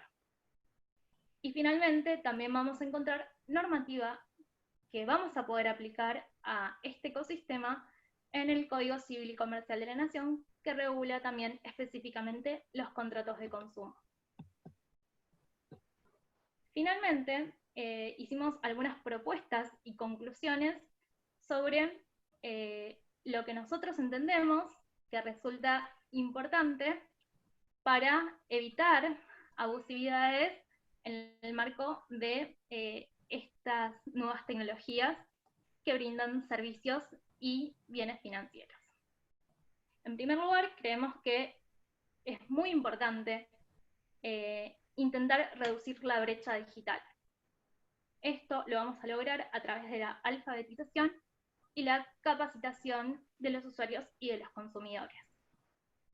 Esta reducción de la brecha digital no solamente tiene que estar dada por la alfabetización o la educación que se puede dar, sino también en la posibilidad que tengan los usuarios de acceder a los dispositivos móviles. ¿Por qué? Porque hoy en día todas estas herramientas y usos que se le da a las fintechs para poder acceder a los servicios financieros, necesariamente a nosotros nos conectan con un dispositivo en el que nosotros podamos acceder a ese servicio financiero. Si nosotros no tenemos acceso a esos dispositivos, tampoco vamos a poder acceder al servicio. Al mismo tiempo, otra de las propuestas tiene que ver con la educación financiera. La educación financiera resulta clave no solamente para las fintechs, sino para toda nuestra vida, porque nos da herramientas para evitar determinadas prácticas abusivas y también ser conscientes de tener un consumo más responsable. Entonces, siempre que hablemos de consumo, vamos a tener que hablar también de educación financiera. Para la educación financiera podemos valernos de determinadas aplicaciones educativas para todos los niveles de formación, por ejemplo. Y también hacer hincapié en la educación y en la información en materia de consumo, que también es otra de las cuentas pendientes que tenemos en materia consumil. Brindar información lo suficientemente clara y educación a todos los niveles para que puedan acceder a tomar mejores decisiones y emitir de mejor manera su voto de consumo. Y como una de las últimas cuestiones que quiero señalar, también nosotros proponemos robustecer las herramientas de seguridad informática en los entornos fintech, para que las transacciones que realizan los consumidores sean realizadas de manera íntegra y segura. Estas son las conclusiones que hicimos en el trabajo sobre este tema, y me parece importante que las tengamos en cuenta, porque hoy en día todos estamos siendo usuarios de alguna manera u otra, no solamente a través de plataformas específicas o empresas específicas que se dedican a brindar servicios financieros, sino también a través del uso de la banca móvil, que seguramente muchos tenemos la aplicación en nuestro celular o nos valemos de algún dispositivo para poder acceder. Y en todos los casos es necesario que nosotros tengamos esta información y que tengamos la educación suficiente para evitar cualquier práctica abusiva. Así que, bueno, les agradezco el espacio y con esto concluyo mi presentación.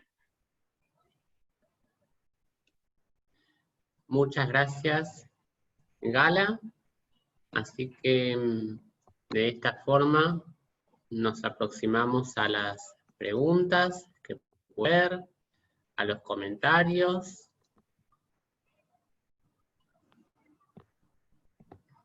Bien, ahí ya se finalizó la pantalla compartida. Bien.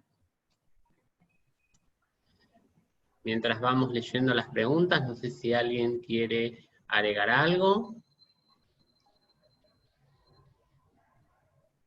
Antes de contestar las preguntas, queríamos señalar que esta investigación, que como señaló el doctor Baroselli empezó ya hace un tiempo, es una buena, o es un lindo ejemplo de lo que es la investigación en Argentina, ¿verdad? El ASPO, o esta emergencia sanitaria, nos ha cruzado a todos y nos ha vuelto a todos consumidores en un entorno virtual, y todos los expositores hoy como representantes de lo que es todo el equipo de trabajo, bueno, muestran cómo la investigación universitaria en Argentina está en la vanguardia.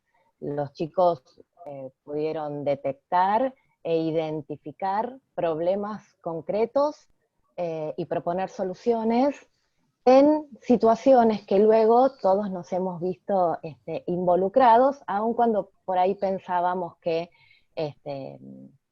no nos resultaba tan cercano. Entonces, bueno, señalar esto que efectivamente es un lindo ejemplo para ver cómo está funcionando la investigación universitaria en Argentina y en el Instituto Gioja de la Facultad de Derecho en particular. Eso quería señalar, Martín. Ahora sí. Muchas gracias por sus palabras, doctora Natalia Torres Santomé. Bien. Yo sí quería, perdón Martín, si me permitís, hacer una pequeña aclaración. Sé que en el chat se nos interrogaba respecto de por qué utilizábamos el término pueblos indígenas y no pueblos originarios. Bueno, no es una cosa que decimos al casual, es algo que está pensado, el por qué decimos pueblos indígenas y no pueblos originarios. No es el tema que nos convoca hoy. Cabe aclarar que Gabriela Maliquio es aparte una gran interesada y experta en estos temas, que ha trabajado mucho sobre la problemática de los pueblos indígenas. Simplemente para aclarar que el hablar de pueblos indígenas nos da un marco situado. Es decir, uno podría utilizar pueblos originarios y decir, bueno, un noruego es originario de Escandinavia, pero ese término no representa la connotación histórica, racial y de otros aspectos que también involucra la problemática de los pueblos indígenas. Es decir, nos sitúa en América, en primer lugar. Y en segundo lugar, nos sitúa en aquellos pueblos que justamente habitaban esta tierra previo a la colonización y que, entre otras cuestiones, sufrieron y sufren en muchas consecuencias de ello. Entonces, utilizar el término pueblos indígenas es justamente visibilizar toda esa historia. Entonces, entre otras razones, que capaz Gaby quiere complementar, es porque utilizamos ese término, que además es el término que utiliza Naciones Unidas y es el que utiliza nuestra Constitución Nacional. Bien, gracias doctor por la aclaración.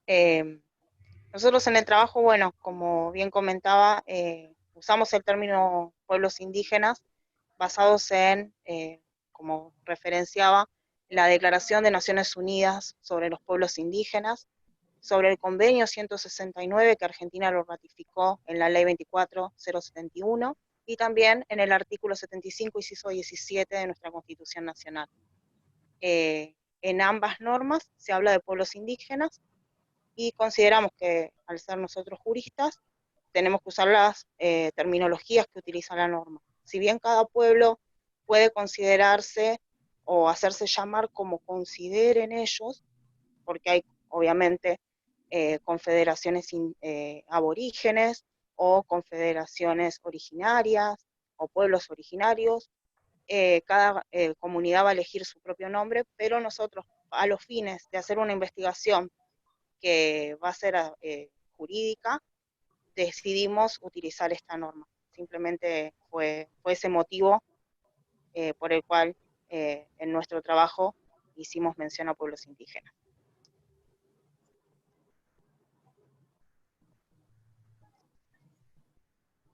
Muchas gracias por sus palabras, doctor Sebastián Baroselli. Muchas gracias también por tus palabras, Gabriela Malicio. Bien. Seguimos viendo algunas preguntas que agradecemos se realizaron en los perfiles del Instituto Gioja en las redes sociales, particularmente en YouTube. Agradecemos los saludos y seguimos viendo las preguntas. No sé si alguien de los expositores, las expositoras, quiere mencionar algo. Yo quería agregar, sumando a lo que decía Natalia hace un rato, esta, digamos, digitalización forzosa que nosotros identificamos de algún modo en el proyecto a raíz del COVID, se refleja, por ejemplo, en el comunicado que hizo la Cámara de Comercio Argentina, que prevé que para este año la participación en el comercio minorista, del comercio electrónico, va a pasar de un 2 al 10%, que era algo que estaba previsto recién para 2025. Entonces, de algún modo, este proceso que nosotros identificamos tiene asidero en la realidad en los datos publicados por la Cámara, ¿no? Eso quería agregar en relación a lo que había dicho Natalia. Bien. Gracias por la aclaración, Juan Manuel. Bien. Acá otra de las preguntas que vemos. A ver, seguimos viendo. No sé si alguien de los expositores quiere sumar alguna respuesta, algunas palabras. Ya que tomé la palabra yo, aprovecho para responder el comentario de Noelia, que señala acerca de la informalidad. Dice: Juan, respecto a consumidores hipervulnerables, toma particular trascendencia la necesidad de mayor protección ante la práctica común de entablar relación de consumo en marco de mayor informalidad. Por supuesto, Noelia, es un tema complejo. Recién, mientras terminábamos, me puse a revisar unos datos que publicó INDEC también, y si tomamos en cuenta la informalidad entre los asalariados, ¿sí? En abril de 2020, la cifra es del 35%, y en el estudio que se hizo en 2018, acerca del estudio nacional sobre el perfil de las personas con discapacidad, también elaborado por INDEC, se afirma ahí que el 32,2% de la población de personas con discapacidad en edad laboral logra acceder a un empleo, ¿sí? O sea, por supuesto que es un tema complejo, digamos, la informalidad laboral atraviesa, es un rasgo estructural de América Latina, y y desde luego que el comercio electrónico, o una de las condiciones de posibilidad para que haya comercio electrónico e inclusión digital, es seguramente reducir la informalidad laboral, de eso desde luego, no solo de las personas con discapacidad, sino en general. Muchas gracias, Juan Manuel. Acá también otra de las preguntas que vemos para quienes preguntan con respecto a el proyecto de reforma de la ley de consumidor. Las y los invitamos, pueden visitar ahí en la página del Congreso justamente para poder acceder al proyecto sin perjuicio de que estamos en contacto y a disposición. Bien.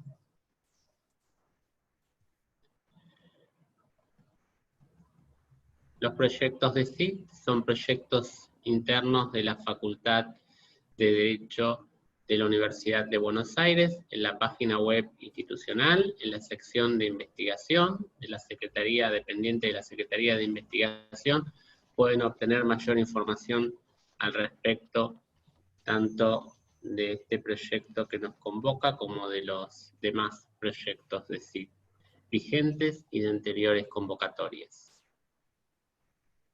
Bueno, ya hemos hecho una mirada muy rápida sobre un tema que es realmente muy complejo, muy extenso. Nos importaba también poder que fueran representativas las cosas que traíamos, pero la verdad es que el proyecto toma muchos más temas y los profundiza, y como investigadores también tenemos la alegría de ir generando bases de conocimiento para que luego se representen en políticas activas, tales como ocurrió con el proyecto anterior de hipervulnerables, que lo vemos representado ahora, por ejemplo, en la resolución 139 de la Secretaría de Comercio. Esto de generar conocimiento, bases que permitan operar sobre la realidad para lograr mejores derechos y mejor acceso a los derechos y el reconocimiento de más y mejores derechos para todos. La verdad es que el proyecto ha contado con un compromiso muy importante de todos los investigadores, y se han generado líneas de conocimiento que lo vemos cuando vamos leyendo incluso las preguntas en YouTube, ¿no? O los comentarios, desde qué ocurre con la atención al cliente, qué ocurre cuando tengo un consumidor con otra debilidad estructural, además de la que le representa la relación de consumo, qué ocurre con las técnicas de infantilización o de, como señalaba Mariano, de volver como graciosas situaciones que en realidad son jurídicas, y bueno, esto solamente puede ocurrir a través de la investigación enfocada en este tipo de problemas. Entonces, bueno, de nuevo, desde mi parte al menos, señalar no solo el compromiso, sino además la forma tan profunda de investigar, de detectar los conflictos, porque para poder operar sobre la realidad es necesario detectarlos e identificarlos. Así que, bueno, hoy ha sido apenas una muestra de un proyecto que es muy enorme, y, como nos pasa siempre, muy gratificante. Señalar especialmente que todo esto es posible, especialmente por la dirección del doctor Baroselli, que siempre está impulsando la investigación en los jóvenes, y la investigación además en los nuevos temas de derecho, que muchas veces bajo un aspecto de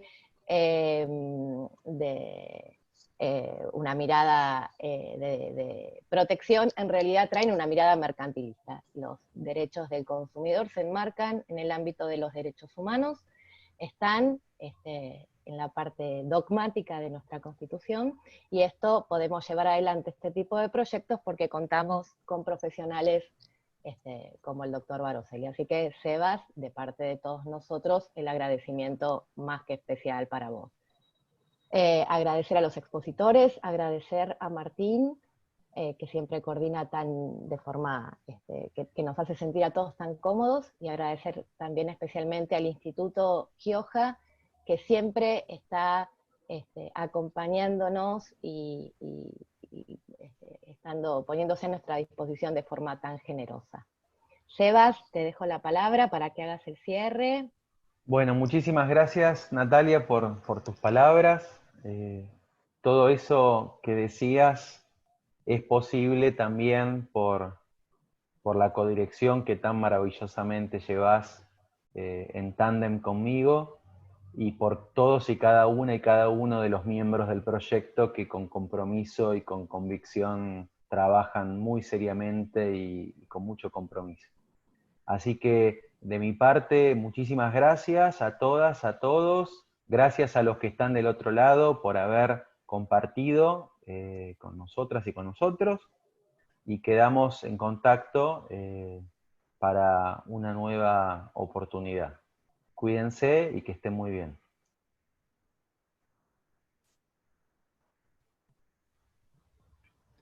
Muy bien. Bueno, muchas gracias a todas, a todos.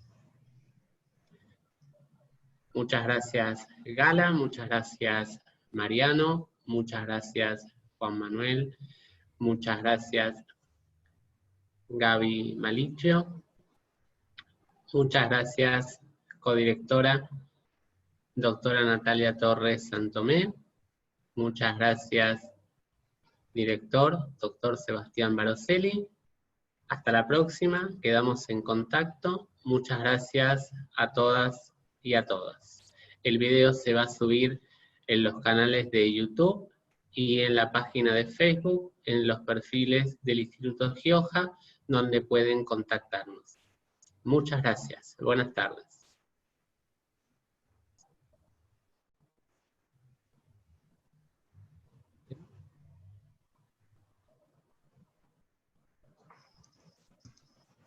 Chao.